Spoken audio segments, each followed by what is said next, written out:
Hello team, welcome to this new video. I wanted to present you a course that I published on my website. It is a course to build an e-commerce website with Go, Vue.js and AWS. You can find it on practicalgolessons.com, and it's a 32 hours training, and it's also convenient for beginners. And this is the first lesson, how to set up your computer if you use Linux. I'm going to publish Windows and Mac OS soon. So enjoy this video and let me know what you think about it. See you! Welcome to this session. In this session we are going to set up your Linux workstation. First we are going to see what is a terminal. Then we are going to see how to use the terminal. We are going to type your first terminal commands.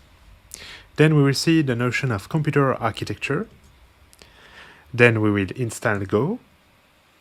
And we will check the checksum of a downloaded file, and we will see what a checksum is. Then we will see what is the path, and we will see how to add a directory to your path. So let's get started. The first thing that I want you to understand is what is a terminal. If you're not a developer, and if you are a day-to-day user of a computer, you use the graphical user interface, so also called GUI. So this is an interface that allows you to interact with your computer, to give orders to your computer. For instance, let's say that I want to go to a website. So I'm going to press on the start button here, and then I'm going to select my navigator, and then I'm going to go to the website. So I'm using an interface, a graphical interface. So this is not, this is very graphical, so you have buttons, you have colors, etc., etc. In order to interact with your computer, in order to give orders to your computer, so you give orders to your computer, you ask your computer to do something through this interface. But the reality is that those graphical user interfaces have not always existed. There has been a time where, in order to interact with the computer, in order to use a computer, you should use the command line, what we call the command line prompt, or what is a terminal. And this terminal, this is almost the same as the graphical user interface. It's a user interface. You can input commands, you can interact with the computer, you can give orders to your computer via this black window that you can see here, and we will see how to use that in a few minutes. You can give orders to your computer with that window, and this is a way to give instructions, to launch programs, to do stuff with your computer. So you use this black window instead of using a very beautiful, polished user interface with buttons. This is a more raw way to interact with your computer, but it's a valid way, and we are going to use that way in order to build our programs. In order to run our programs, we will use that terminal. If you are a user of Ubuntu, in order to open a terminal, you're going to press here on Show Applications, and then you are going to type terminal, and you will have the terminal here that you can open directly. Inside this terminal, which is an application, we will be able to ask our computer to do stuff. The first thing that we can ask the computer is to list the elements that we have in a directory. Here you have this sign here, so it means that you are in the home directory. So I'm going to ask my computer to list the elements that are in this directory. So I can enter ls, and then I press enter. And you can see here that I have all those directories that are in my home directory. I can also ask to print the working directory. So to do that, I am going to type pwd and then press enter. So here you can see that you have the path, so the location of the directory that I'm currently in. So when you are in a terminal, so it means here I'm in the home directory. So this is an abbreviation for the home directory, which is /home/Maximilian, so my username. I can also change directory. So to do that, I'm going to type cd and then the name of the directory that I want to go into. So I type deskTOP to go into the desktop. So this directory that we have here. So cd desktop. And then I can do an ls command to list what is inside desktop. So for the moment, there is nothing. I can also go back to the previous directory, to the parent directory. Then I type cd, then a space, then dot, slash, and double dot. And then I can also print here the list of directories that are inside this directory. And you have this $sign. So this $sign is something that is relatively common around Linux distributions in terminal. So it means that you are in the terminal, and then you have to type what you want to type, the commands that you want to type after this $sign. And generally speaking, when you have examples tutorials on the web, you will find terminal commands that start with this $sign. The next step is to install Git. So Git is a software that we will use in order to track the changes that we operate on our source code. In order to install that, we will use the command line. So we'll start with sudo, then apt, then install, and then git-all. Oops. So we say that we want to run the following command, so apt install git-all, in an administrative mode. So we have to type sudo, then the command that we want to run as an administrator. And then we are going to ask the packet manager, so apt, to install this, git-all. So I'm going to press enter in order to execute that command. So you can see that I'm asked for my password, so I'm typing my administrative password, and then I press enter. And you can see that it asks you that you need to install all of that, and you are going to say that you want to continue, so you can directly press enter. So by the way, when you have a question like that, so if you have a Y that is capitalized, so it means that when you press enter, it's going to be the default option. I can also input Y. I'm just going to press enter. And you can see here that it's installing Git, and we will need Git in order to use this tutorial. So Git is an open source tool that will allow us to track changes that we are going to do on the code. But we will see later what it is exactly.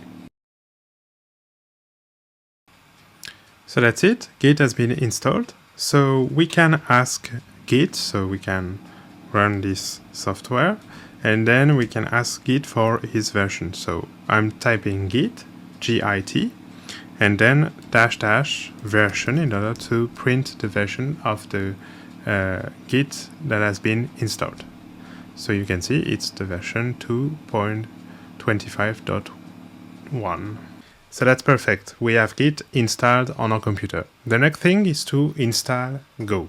We will install all the necessary tools in order to compile and to create Go programs. So I'm going to open an internet navigator, for instance here Firefox, and then on Firefox we are going to go to the website go.dev, which is the official website for the Go programming language. And on this website I'm going to click on download, and you will see here that you will have all the things necessary in order to download Go.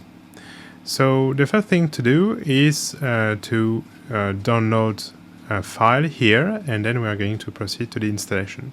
So for Linux, you have different flavors, I would say, depending on your architecture. What is a computer architecture? In each computer, you have a processor. We generally call that CPU, Central Processing Unit. It is responsible for running programs. Programs internally will call the system in order to operate. For instance, to save something to the hard drive, or to create a file in a directory, or to allocate some memory. Programs will use a set of predefined instructions to speak to the machine. We call this list of orders the instruction set. Some processors will share the same instruction sets, and others have entirely different ones. The architecture notion will cover the instruction set, but not only, the physical organization of the computer, so how it is organized physically, and the computer implementation. The Go toolchain that we will use is a collection of programs that we will use to build our Go programs. And those tools have to be compatible with your computer architecture. So we have to determine what is your computer architecture. In order to display the architecture of your computer, you're going to use the terminal. And on the terminal, we are going to type the following command. So dpkg and then -- print -architecture. So this command will run on Debian Linux and other derivatives.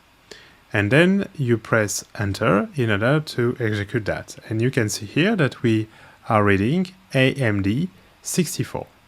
So if I go back on the go.dev, you can see that I have this file that corresponds to my flavor, so AMD 64. So I'm going to download this file. I'm going to select save the file, and the file has been downloaded. So now that we have downloaded the file, it's time to install Go. But before that, we have downloaded something from the internet. We want to make sure that the file that we have downloaded has not been altered by the transport. Somebody malicious might want to change the file that we have downloaded and inject some malware, for instance. So in order to be sure that the file that we have downloaded is equivalent to the one that is available on the official Go website, we have this column here that you can see. It's SHA-256 checksum. So those are the checksums for all the files that you can download on the official Go website. The idea of this checksum is computed. So you take the file and you use some kind of mechanism in order to compute that checksum, and then it outputs that string, that collection of letters and numbers. And what we want to do is we want to compute again this checksum on our computer and compare the value that we have with the value on the website, and to check that they are equivalent. If both are equivalent, it means that we have the correct file that has been downloaded, it has not been altered. So to do that, I'm going to open my terminal, and then I'm going to go into the downloads directory. So I'm typing in the terminal cd downloads. And when I'm in download, I want to do, for instance, an ls in order to check what is inside this downloads directory. So we have one file, this is Go. Then we are going to compute the checksum on our computer. So to do that, there is a command that is available on the terminal, and we're going to type it. So it's SHA-256 sum, and then you put the name of the file just after. And by the way, here, you can see that I had not typed all the file name. I've just typed the first letters, and then I pressed tab. It allows the terminal to do some auto-completion. So it will detect that you are inside this directory, and inside this directory you have one file that begins with go. So it means that you want to write this file name. So instead of writing the complete file name, you just write go and then you press tab. Then, in order to compute the checksum, I just press enter. And you can see here that we have the checksum outputted. So what I'm going to do is I'm going to copy that, and then I'm going to compare that to the one that is on the website. So I'm using Ctrl F in order to do a search on the website, and I'm going to paste the checksum here. And you can see that we have an exact match. So the checksum that is printed on the website is equal to the one that I have computed on my computer. So the file has not been altered. There is another step that you can take in order to check that the file that you have downloaded from the internet is not detected as a malware. To do that, you're going to open a new window in your web browser, so you can go to virustotal.com. Virustotal.com is a website where you can upload something and then it's going to be checked with different antivirus programs. So it's a quick way to know if a file can be dangerous or not. On this web page, you are going to click on Choose File, then you are going to select the file that you want to check, and then VirusTotal is going to check that file for you. So you can see that it's computing an hash, and you can see the live progression. And then you can see here the detection results. So you can see it has not been detected as a malware by those programs. So it's considered to be safe. And by the way, if you download Go on the official website, it is considered safe. But anyway, keep in mind that when you download something from the internet, it cannot be safe. So please check for viruses like that, or you can also install an antivirus. I know that on Linux there are not so many antivirus, but at least it's good to proceed like that. What we have downloaded from the official Go website is an archive. This archive is compressed with gzip. Gzip is a compression algorithm, so it takes a file and then shrink it in order to take less space on disk. And we call that often a tarball. So to deflate it, we need to run a command into the terminal. So we will start with sudo because we will need administrative permissions, and then we are going to use the tar command. And then we're going to add -c, so big C, and then we are going to deflate that on usr, so /usr/local. So we say that we want to deflate into /usr/local, and then we are going to add -xzf, and then we are going to put the name of the file that we have downloaded. So I start writing Go, and then I press Tab to autocomplete. So this command means that I'm going to decompress that, so deflate that archive, that tarball, into this directory, so /usr/local, so it's a directory on your machine. And -c means that I want to deflate that exactly here. And then I have to put that, so -xzf, and then the file that I want to deflate. And then I have to press enter. So I'm using sudo before in order to ask for permission for administrative role. So I'm going to put my password here, and then I press enter. The Go toolchain has been installed inside our computer. So to take a look at that, we can go to the directory usr/local/go. And let's do an ls here. And you can see here that you have several directories. So when I do an ls here, I have directories that are in blue and files that are in white. So if I want to take a look at the bin directory, so I do cd space bin, and then I do an ls. Here you can see that you have two files here, and those files are in green, so it means that they are executables. In order to have more details about those files, you can also do an ls -al. And here you can see that you have this file and this file, and those are executables. You also have the size here. So we can launch Go here, so the Go toolchain here, by typing that, so Go version. And you can see that we have the version number that is displayed. But what if I go to my home directory? So to go to my home directory, I type cd and then I press enter. I am in my home directory. I can do a pwd in order to check in which directory am I. I'm in home Maximilian. And then if I try here to do Go version,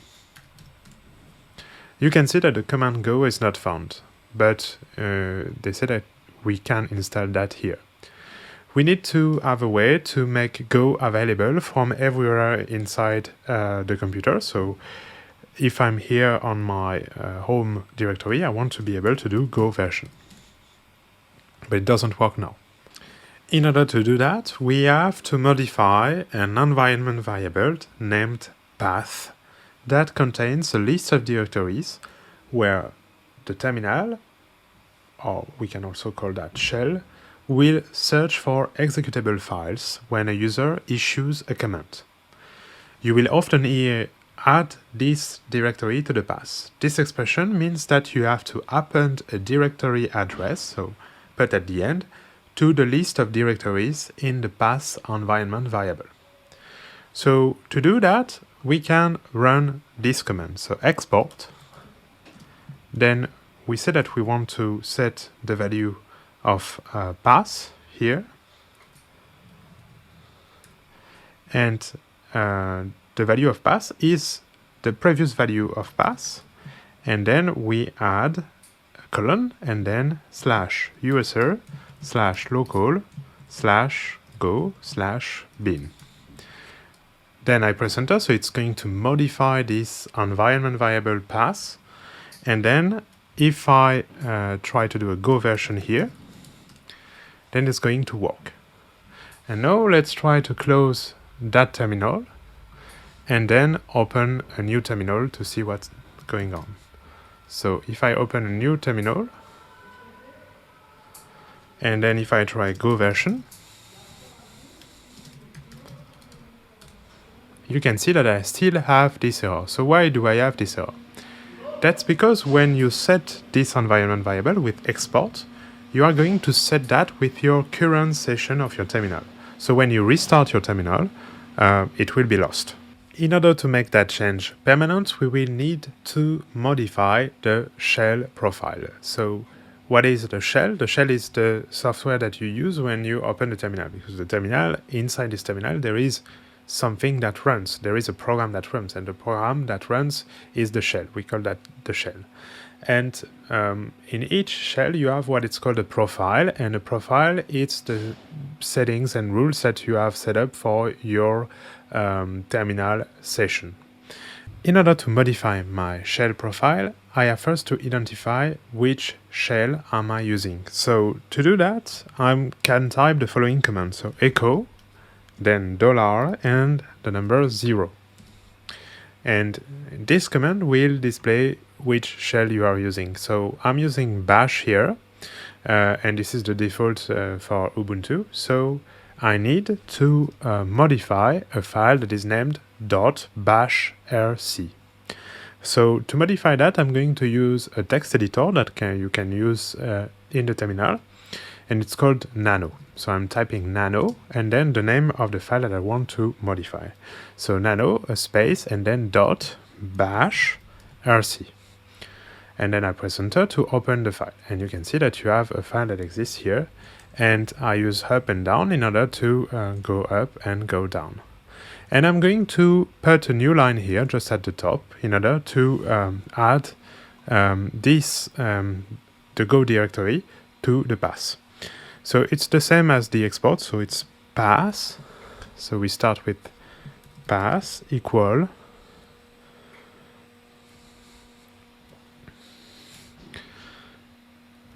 $path colon, then slash user slash local slash go slash bin. And then I press Ctrl X and then Y to say that I want to save the file that I've just modified. And then I press enter. And in order to make that happen, I can either stop the terminal and run a new terminal in order to see if it's working or not. What I can also do is that I can type source and then .bashrc in order to execute the modifications now. So now I can type Go version and it should work. So now I have Go that is available everywhere. I can also stop that and run a new session again. So Go version, and it works also. So that's it. I've added the specific directory for Go into my path, so now I'm able to run Go commands everywhere inside the terminal. For some of you, you are not using bash, you use another shell. So when you type echo $0, you might have a different result than me. For instance, ZSH. If you have that, the file to modify is always something like that. So ZSH RC. So just modify this file and it's the same. You just have to put the same inside that file if you use ZSH. For other shell, please refer to the documentation to update that. This is almost the end of this session. So what do you need to remember? First, we have seen what is a graphical user interface, GUI. So it's an interface that we use all day when you use your computer. So you have buttons, you have forms, you can use your mouse to do an action, you can double click on a program to launch it. So graphical user interfaces are very common, but they have not always existed. In the past, you had to use a terminal to give instructions to your computer, and you can still do that today. Instructions are written with the keyboard, so you write your instruction, and then to run the instruction, you write it, and then you press enter, it's going to run your instruction. Then we have seen that when you download a file from the internet, you should always scan it for malwares and viruses. This is a good practice also to have an antivirus. You can also verify the checksum of a file to check that a file has not been altered during the transport. You should only download things from trusted sources. And the official website of Go is go.dev, so don't download Go on another website. To make an executable, a program available from everywhere in the terminal, you should add it to the path environment variable. We will see later what really an environment variable is. So either you can run in your terminal this command, so export path equal then $path, and then you add a colon and the path that you want to add to the path. Or you can add path equal and then the rest of the instruction to your shell profile. So your shell profile is either bash rc, so it's a file named .bashrc that lives in your home directory, or .zshrc if you use ZSH. It depends on the shell that you use. The shell is a program that will run inside the terminal. So that's it for this session. Thanks for watching and see you next time.